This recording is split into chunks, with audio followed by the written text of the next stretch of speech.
What's up, all? Today is Thursday, June 26th. This is a recap for the dots bias indicator, how I used it, how you could have used it to have a successful day trading. So, first off, I'm going to go through the trade I took. I was one and done.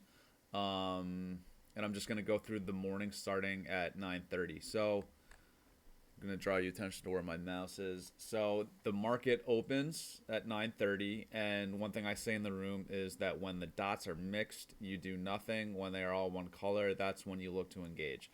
So just for context, the market has been super bullish for the last while.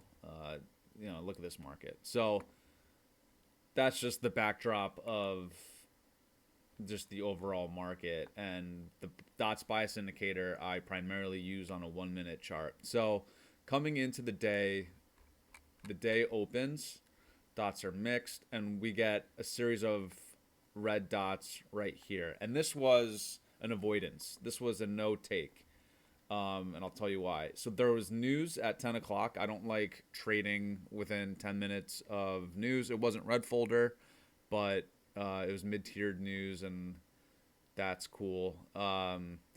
We swept liquidity over here, and I can't pull it up, but the ES was divergent with the NQ. So this setup I passed on the short side for the reasons I just described, but even if you took it, it still would have been a positive day trading with the dots. So going forward, so the market, this box is, and over here on the right, NQ stats, what is this? The initial balance break.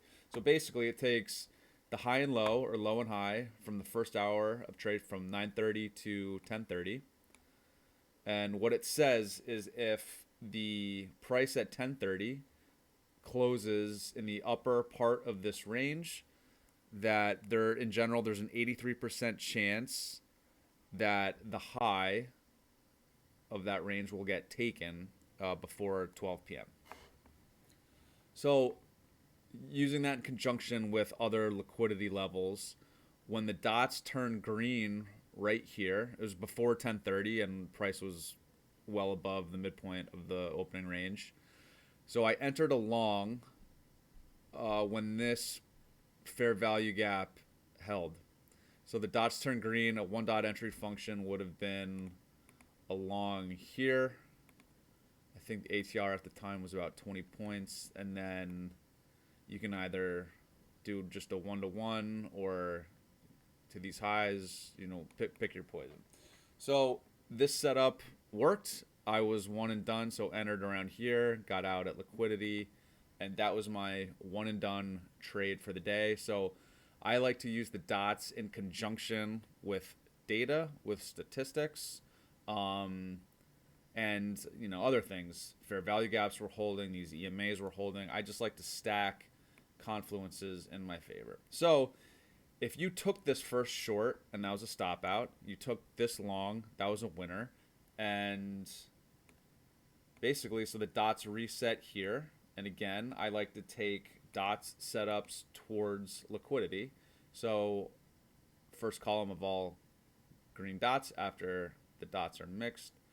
Enter right here, stop below the swing point, targeting prior highs, or you could do a 1-to-1. So again, this setup worked. So one winner, one loser, net 1R. That's all I really try to achieve in a day. And let me just keep going. So right here, right before lunch, I don't like to trade lunch. We get EMA's holding, dots are all green, you're looking long. Little move from here to here, about 20 points. I don't like to trade during lunch again, so this may or may not have been a stop. And then 1250 macro, green dots, enter to liquidity, and we're currently, this is what price is doing, and the dots are about to fire green again. So that's just a little recap of the dots today. There's a 7-day free trial. My boy Tyler, I don't know if you've seen him on Twitter. he had a $20,000 day. He started using the dots this week. So cool to see him having success. Again, 7-day free trial. Link in the bio of my Twitter account or YouTube, wherever you're watching this. And feel free to reach out with any questions. Hope to see you in the room.